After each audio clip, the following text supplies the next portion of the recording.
যারা সকাল ৬টা থেকে ভিড় করে ২১শে জুলাই আমাদের নেতৃত্ব থেকে দিক নির্দেশ নেবেন, তার বক্তব্য শুনবেন, মননে গ্রহণ করবেন, বাস্তবে রূপায়ণ করবেন বলেই ধর্মতলার বুকে এসে পৌঁছেছেন। আমি সকলকে নতমস্তকে কুর্নিশ জানাচ্ছি, সেলুট জানাচ্ছি, সালাম জানাচ্ছি।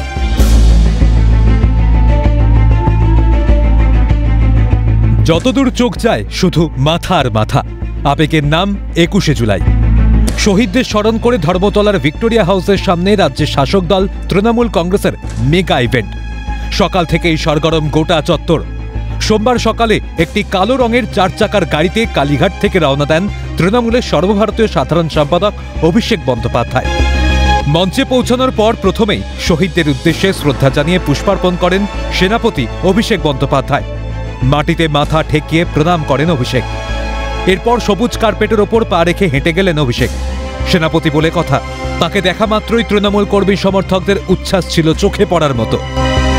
বক্তব্যের শুরুতেই অভিষেক বন্দ্যোপাধ্যায় বলেন, আপনারা বসুন, লড়াই এখনো অনেক বাকি, উৎসাহ উদ্দীপনা ধরে রাখতে হবে। আপনারা বসুন, শান্ত হন।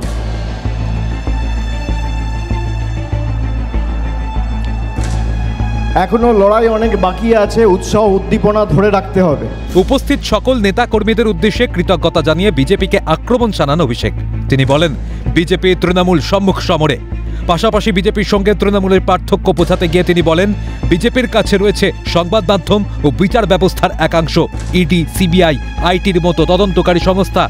পেগাসাসের মতো সফটওয়্যার ব্যবহারের মাধ্যমেও তৃণমূল নেতা কর্মীদের মোবাইল ফোনে আড়ি পেতেও বাংলা জিততে পারেনি বিজেপি।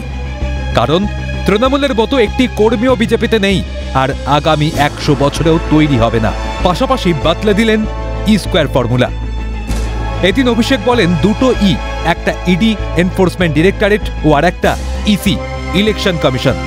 এই দুটো ইকে কাজে লাগিয়ে একদিকে বিরোধী নেতাদের জেলে ঢোকাচ্ছে, অন্যদিকে বিরোধী দলের ভোটারদের ভোটাধিকার কেড়ে নেওয়া হচ্ছে।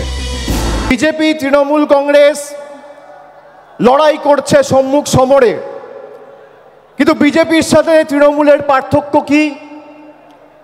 বিজেপির কাছে এত অর্থবল, এজেন্সি, গদি মিডিয়া, সংবাদ মাধ্যমের একাংশ, বিচার ব্যবস্থার একাংশ, election commission, enforcement directorate, CBI, income tax, পেগাসাসের মতো সফটওয়্যার লাগিয়ে আমাদের ফোনে আড়ি পেতেও বাংলা জিততে পারেনি। তার কারণ তৃণমূল কংগ্রেসের মতো একটা কর্মী বিজেপিতে নেই, আর আগামী ১০০ বছরে তৈরি হবে না।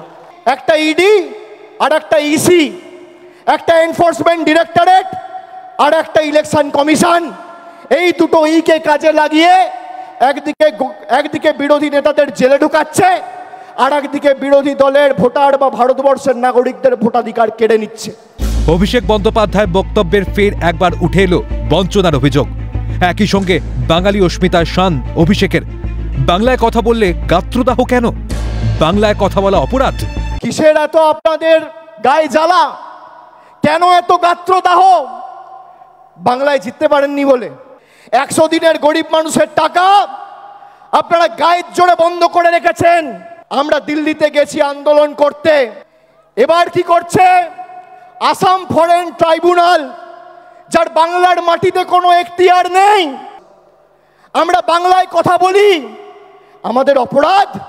আমরা পার্লামেন্টে দরকার হলে বাংলায় বক্তব্য রাখবো, কথা বলবো, দেখি কার গায়ে জ্বালা। বিজেপিকে বাংলা বিরোধী বলে কটাক্ষ করে বঙ্গোপসাগরে বিসর্জনের হুঁশিয়ারি সর্বভারতীয় সাধারণ সম্পাদকের। একই সঙ্গে দিলেন বাংলা থেকে পদ্মফুল উপড়ে ফেলার হুঁশিয়ারি।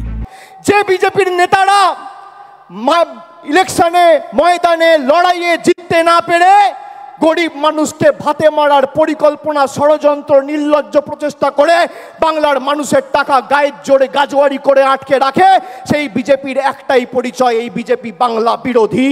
গুটি কয়েকটা বাংলা বিরোধী পড়ে রয়েছে, তাদেরকে ঝেঁটিয়ে বিদায় দিয়ে আমাদের বঙ্গোপসাগরে ফেলতে হবে।